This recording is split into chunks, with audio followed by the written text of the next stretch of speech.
while people might use Bitcoin for different reasons, and I do think it's important to qualify the our or we, and I really speak with my own voice, but have spent a lot of time educating about Bitcoin, is anchoring back to why Bitcoin exists and why it is valuable.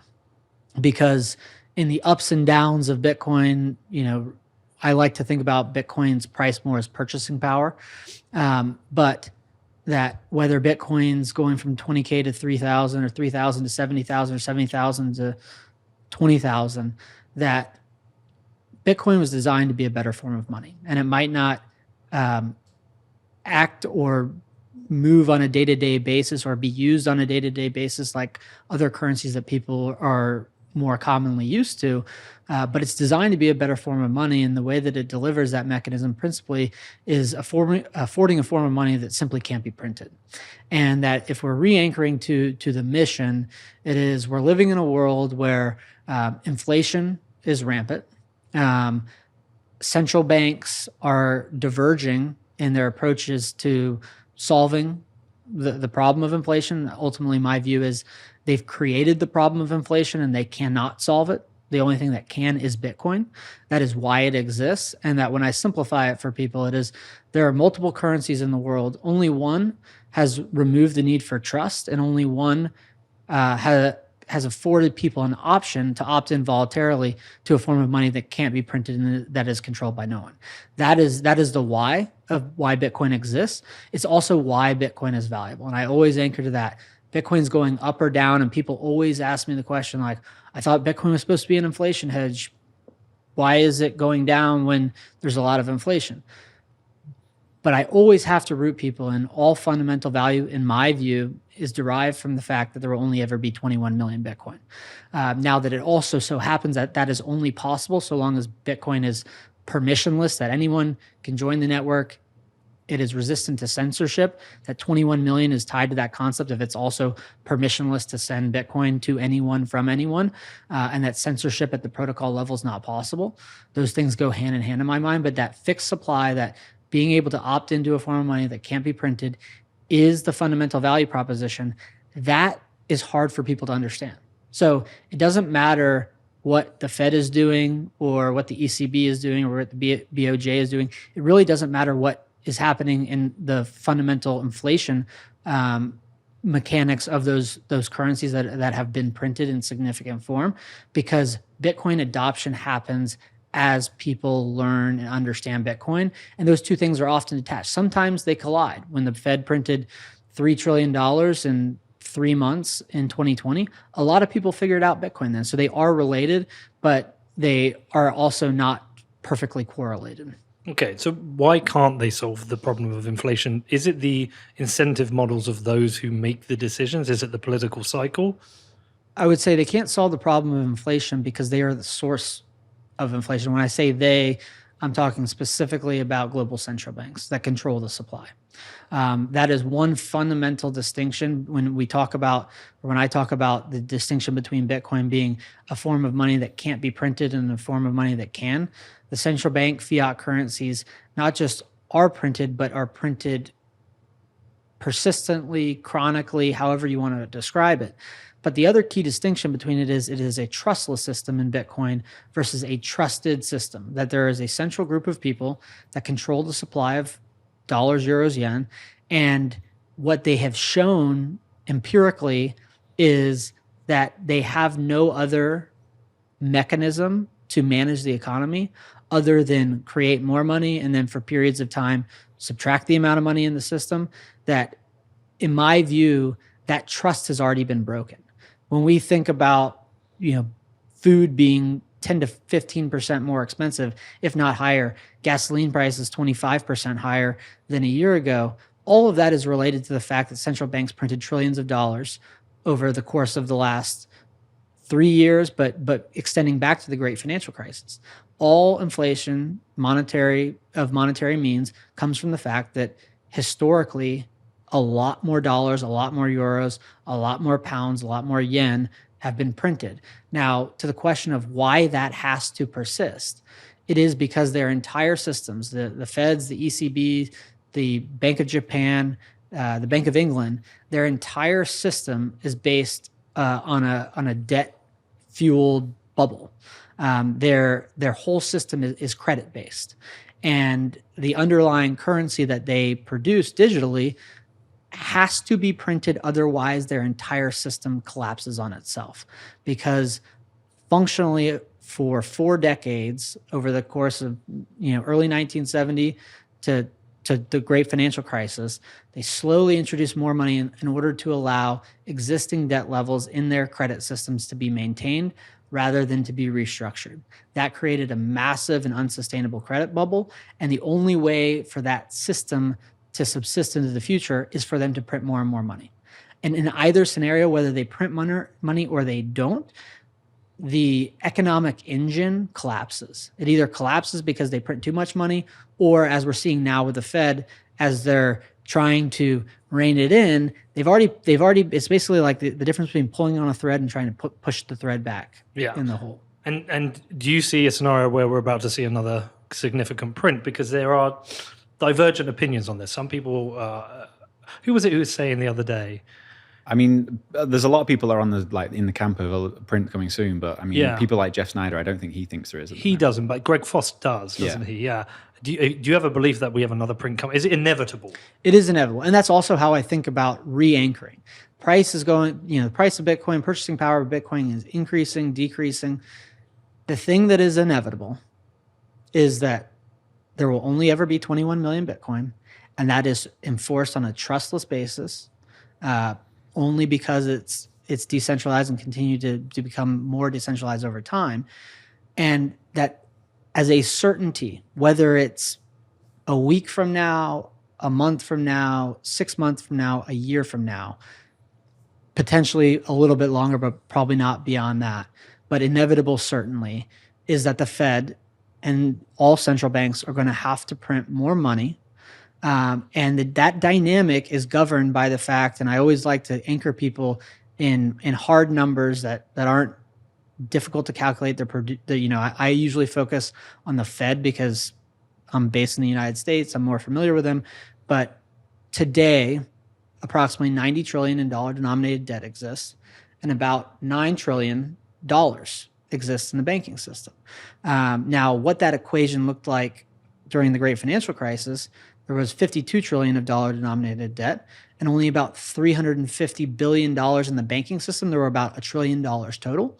And so the money supply, the base money supply, which is the one that matters the most, it is the money supply that allows for credit expansion, that has increased by 9 times. But if we fast forward today, and there's $90 trillion of dollar-denominated debt in the world, and that is very vanilla, fixed maturity, fixed liability debt, like your mortgage, your student loans, corporate debt, state, local, federal, not derivatives, not unfunded pension liabilities, 90 to 9. When the Fed starts to raise interest rates, everyone that is in this leverage short dollar position, because while the dollar is becoming more and more abundant and its value is going to zero because of that, it is still relatively scarce. The United States, the world as a whole, they are short dollars because of that debt to dollars dynamic.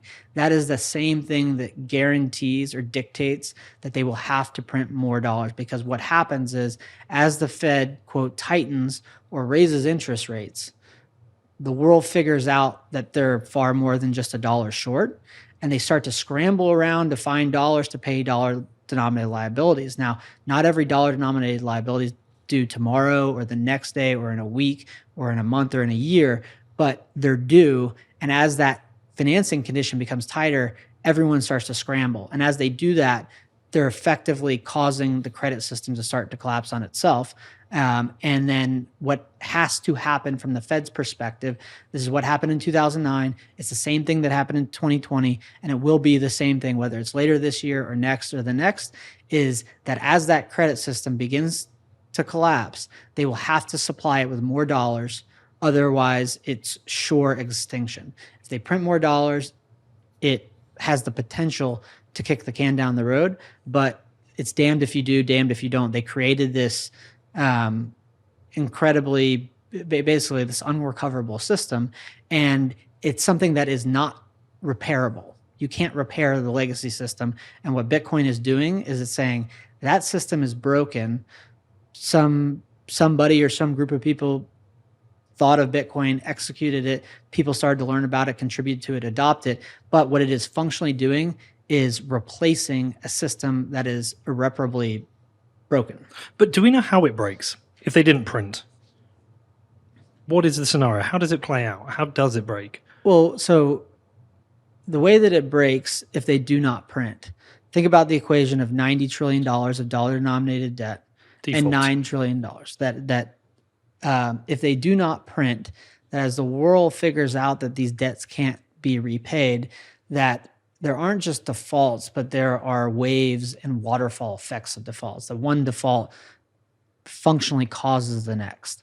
That causes functionally a bank run. Banks become insolvent. In this world that the Fed and central bankers and Keynesian academics have created, the banking system went from just another sector of the economy that freely competed for monetary capital alongside every other industry to being the lifeblood of their system, such that everything has to go in and out of the banking system, every financial transaction functionally, such that if business after business starts to default and the banks become insolvent themselves, then the coordination engine of the currency itself fails.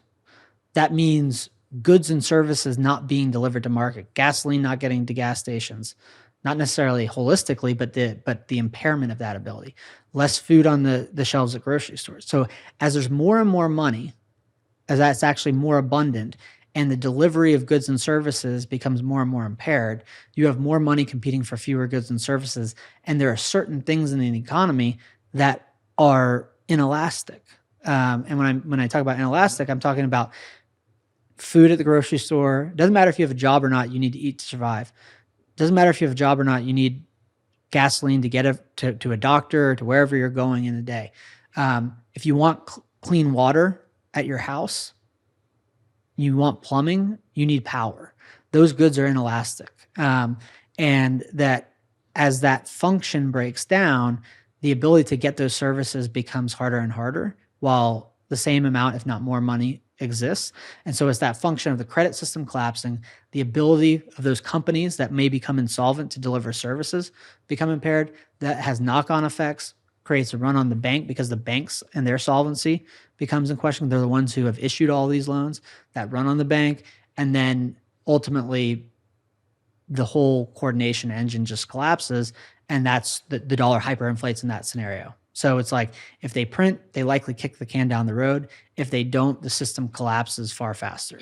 So kicking the can down the road, do you see it as a period of controlled inflation until it breaks the other way? Is it something whereby, yes, we're having 10, 15% inflation, real numbers, then perhaps that gets under control, we get down to maybe 5%, but they have to print again. Do you see it, or do you see either scenario we're going to end up at some point with the currency collapsing either way? The currency collapsing is inevitable. Okay.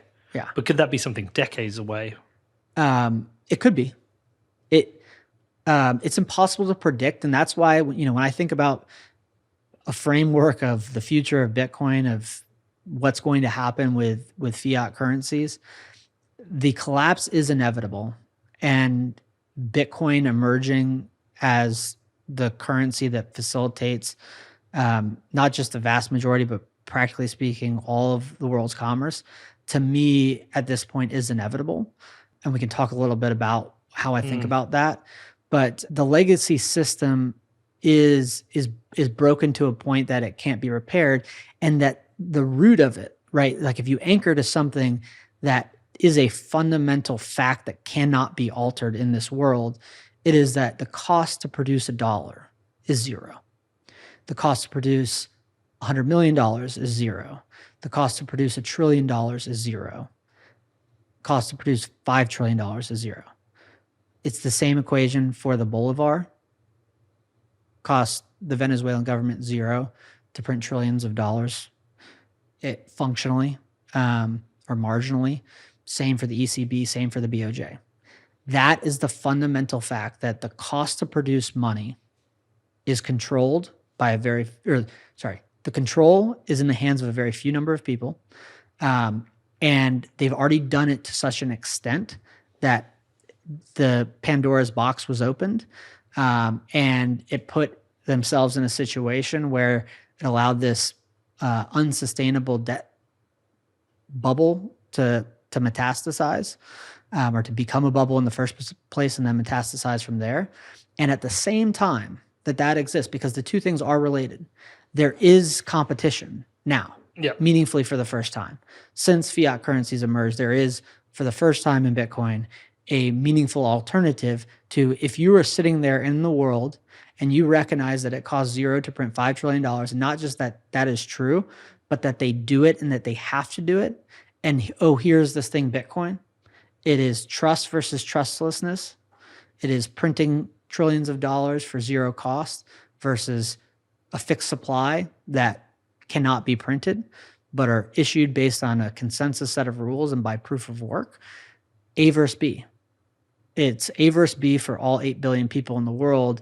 And when someone opts out of the legacy currency, a fiat currency like the dollar, and decides to start to store wealth in Bitcoin, that is part of the currency collapsing.